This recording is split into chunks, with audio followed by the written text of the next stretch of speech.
got all that flack for doing that festival in Saudi Arabia. I don't think that festival would have been legitimate if I wasn't there. Was it legitimate in general? I mean, Saudi Arabia paid a bunch of comedians obscene. Then when he made $500 million, they said even though his contract said he should get half of it, they said he made too much for the contract. So why'd you walk away from $50 million? I wasn't walking away from the money. Yeah.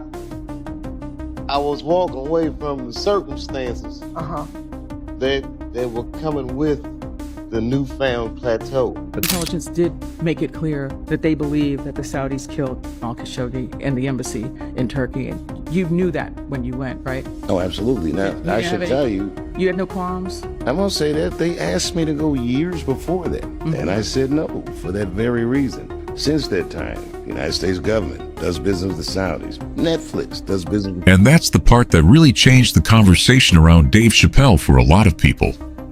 It wasn't simply that he became controversial. Dave was always controversial. The issue is that many fans feel like the direction of the controversy changed completely. Old Dave punched upward. That's how people remember the classic era of Chappelle's show. The jokes targeted systems, governments, media hypocrisy, corporate power, racism, war, political corruption. Even when the comedy was outrageous, the target usually felt larger than ordinary people. That's why I can speak with impunity about the Illuminati, because I know who you would have to be in order for what I'm saying to bother you, number one.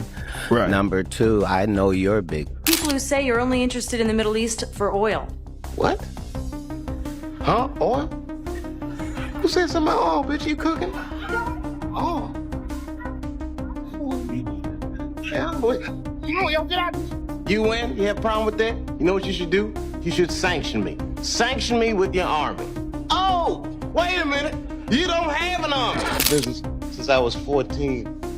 And I've heard the stories of what happens, and I've seen these kinds of things play out in front of me. Okay. When you say you heard the stories, what do you mean? What stories?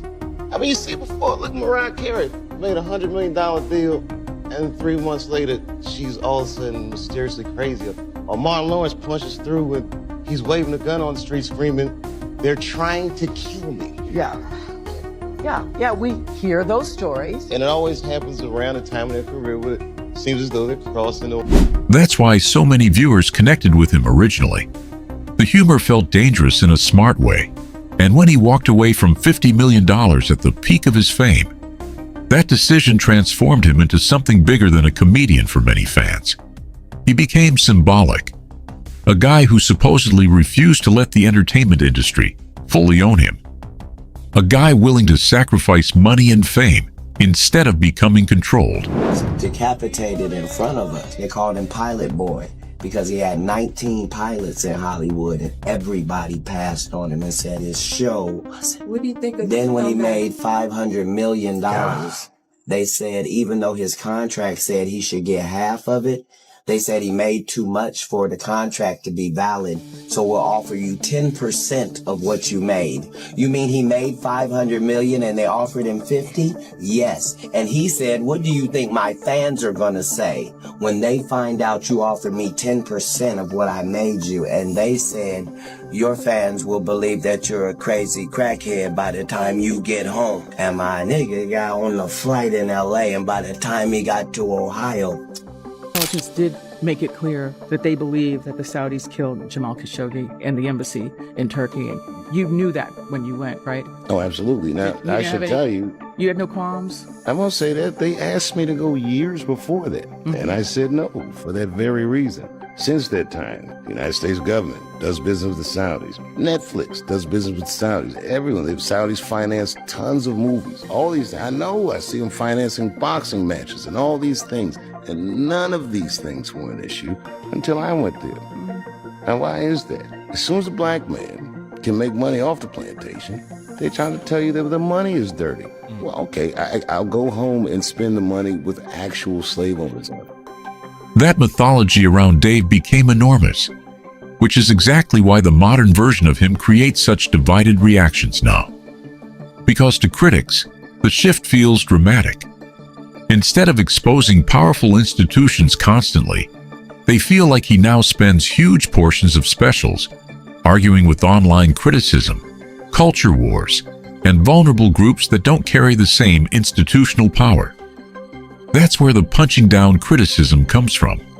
Not because people think comedians can never joke about controversial topics, but because they feel the balance changed. Present that the Republican Party ran on transgender jokes. You know, I felt like they were doing a weaponized version of what I was doing. I'll give you an example. This is before I learned the phrase, I respectfully decline. And I was on Capitol Hill, and everybody ran up to take pictures with me from every congressional office.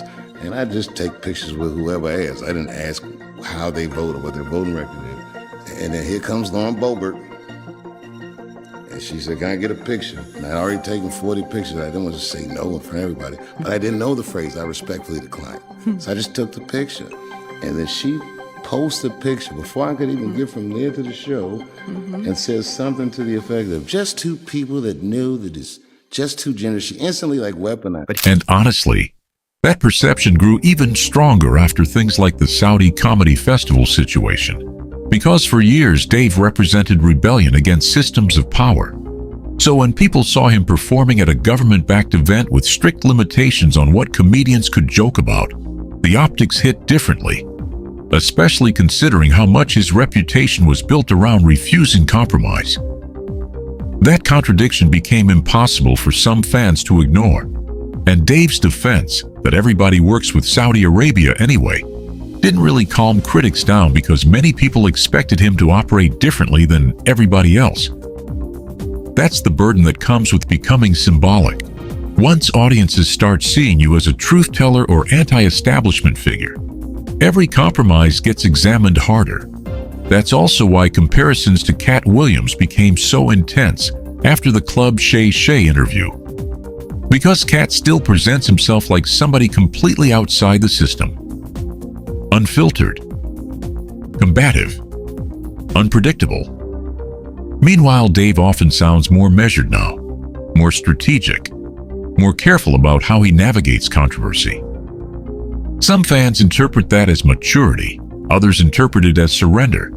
That's the real divide underneath all these conversations. And the trans controversy amplified that split even more.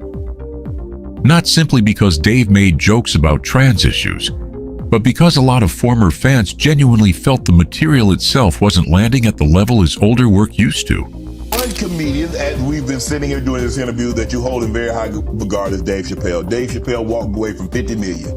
You said it was more. Tell the story. That's right. Yeah, that wasn't the thing. It wasn't. People say that. He lost $50 million. No, that's not even close to what happened to this dude. And until you understand what happened to the dude, you don't understand what happened. Like, no, not they offered him $50 million and he turned it down. Who gonna turn down $50 million? Now, I've had to turn down $50 million 4 times. 4 times, just to protect my integrity and that virgin hole I was telling you about. Right, because P. Diddy be wanting to party. And you gotta tell him no. You got to tell him no. I did. See, I got the receipts for everything I'm telling you. That's why I can say I'm so free. That criticism shows up constantly now. People saying the newer specials feel more like lectures than comedy. Long pauses, heavy speeches, defensiveness, extended cultural commentary. For supporters, that's evolution. For critics, and it feels like the sharp comedic edge faded. And once audiences start believing a legendary comedian is becoming preachy instead of funny, the backlash gets brutal fast, especially online, because Dave's earlier work set almost impossible expectations. We're talking about sketches and stand-up routines that many people still consider among the greatest comedy material ever created. So when newer specials don't hit with that same explosive originality, comparisons become unavoidable. That's also why the relationship between Dave and Katt fascinates people so much now. For years, Katt publicly defended Dave when Hollywood narratives painted him as unstable or difficult after he walked away from Comedy Central. Katt consistently framed Dave as someone who protected his integrity. So now, seeing tension between them feels symbolic to fans, as if two different philosophies about surviving fame are colliding publicly. One side sees Dave as someone who adapted to survive inside the machine, while still keeping pieces of his voice intact. The other sees Katt as someone who refuses adaptation entirely, even if it costs opportunities or mainstream acceptance. That contrast became impossible to ignore after Club Shay Shay, because Katt sounded reckless in a way Dave no longer does. He named names directly, made accusations openly, didn't soften language, didn't build layers of plausible deniability around his points. And honestly, that's where some people started viewing Katt as the old Dave figure emotionally. Not because their comedy styles are identical, but because the energy feels similar. Anti-industry, confrontational, unfiltered, willing to burn bridges publicly. Meanwhile, modern Dave often sounds more reflective, calculated, and strategic. Again, some people respect that evolution. Others see it as proof he became absorbed into the same system he once criticized. And that's why this debate keeps growing louder. Because it's not really just about comedy anymore. It's about authenticity. People become emotionally attached to public figures who appear fearless, especially entertainers who seem willing to challenge power structures openly. Once audiences believe someone represented resistance, every later compromise feels emotionally personal. That's what's happening with Dave Chappelle right now for many former fans. They aren't only criticizing jokes, they're mourning the version of Dave they believed existed during the Chappelle's Show era. The comedian who looked untouchable, uncompromising, and impossible to control. Whether that version was ever fully real or partly mythologized over time is another conversation entirely. But one thing is obvious: the relationship between Dave Chappelle, Katt Williams, fame, controversy, and authenticity has become way bigger than stand-up comedy itself.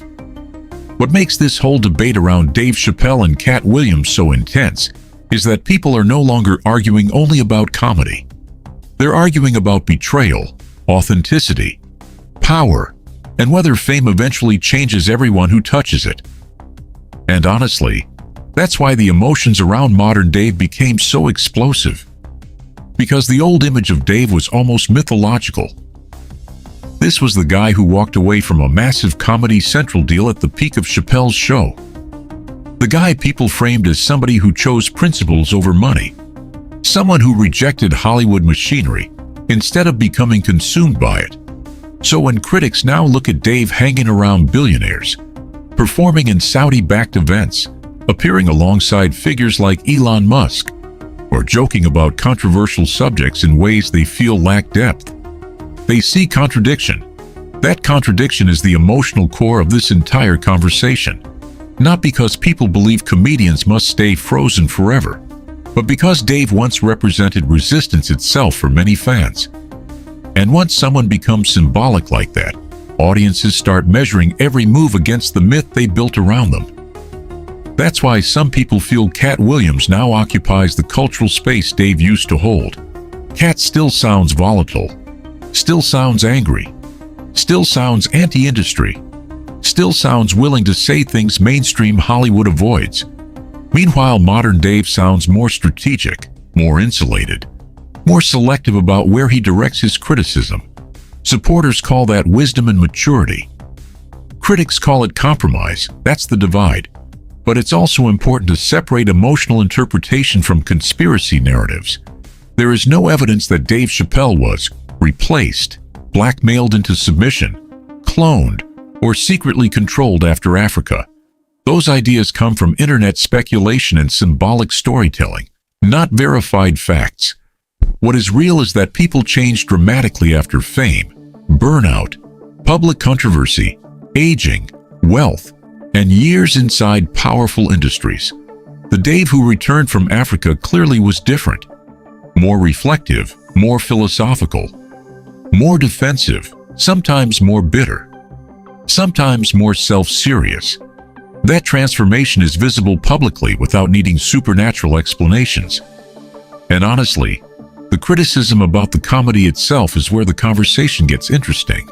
A growing number of viewers genuinely feel Dave's newer specials contain fewer actual jokes and more long-form commentary about culture, backlash, fame, and grievance. That doesn't mean everybody hates the material. He still has huge audiences and major cultural influence, but the shift in style is undeniable. Older Chappelle material often felt fast, unpredictable, absurd, and explosively funny. The newer material frequently feels slower, more confrontational, more lecture-driven, and more interested in cultural arguments than pure punchlines. Some people love that evolution because they see him as a philosopher-comedian now. Others feel the humor itself got weaker while the ego got bigger. That's where lines like "he became comfortable" come from. And the Katt comparison keeps intensifying because Katt's energy still feels raw and unstable, in a way audiences associate with danger and truth-telling, especially after the Club Shay Shay interview. Katt spoke recklessly by entertainment standards, naming names, making accusations, questioning power structures directly, talking about humiliation, manipulation, contracts, gatekeeping, and industry politics without much filtering. That kind of energy reminds many people of early Dave, not because the two men are identical politically or creatively, but because both became associated with telling uncomfortable truths. The difference is how they navigated survival afterward. Dave adapted. Katt escalated. And that's why people project such different meanings onto them now. The discussion around Sean Combs adds another layer because audiences now re-examine every celebrity relationship through a completely different lens after the lawsuits and investigations surrounding Diddy. So when people see old clips, dinners, jokes, friendships, or industry connections resurfacing, they reinterpret them with hindsight. That's happening across Hollywood, not only with Dave Chappelle. But there's another uncomfortable truth underneath all this. Audiences often demand impossible consistency from public figures. People wanted Dave to remain permanently frozen as the rebellious outsider from 2005 forever. But fame changes perspective, money changes perspective, aging changes perspective. Survival changes perspective, especially after years of public attacks, controversy, and cultural wars. The rebellious anti-system comedian eventually became one of the most powerful comedians in the system himself. And that transformation naturally creates backlash because anti-establishment figures lose some mystique once they become institutions. That's why some viewers now say things like, "He escaped the plantation and then built his own." It's symbolic criticism. They're expressing disappointment that someone once seen as anti-corporate now appears wealthy, insulated, and disconnected from the outsider energy people originally loved. Whether that criticism is fair depends entirely on perspective. Some people see Dave as a sellout. Some see him as wiser.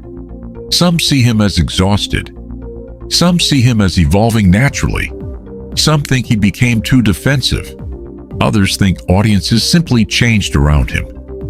But one thing is undeniable. The emotional connection people had to Dave Chappelle was so strong that his transformation now feels personal to many fans.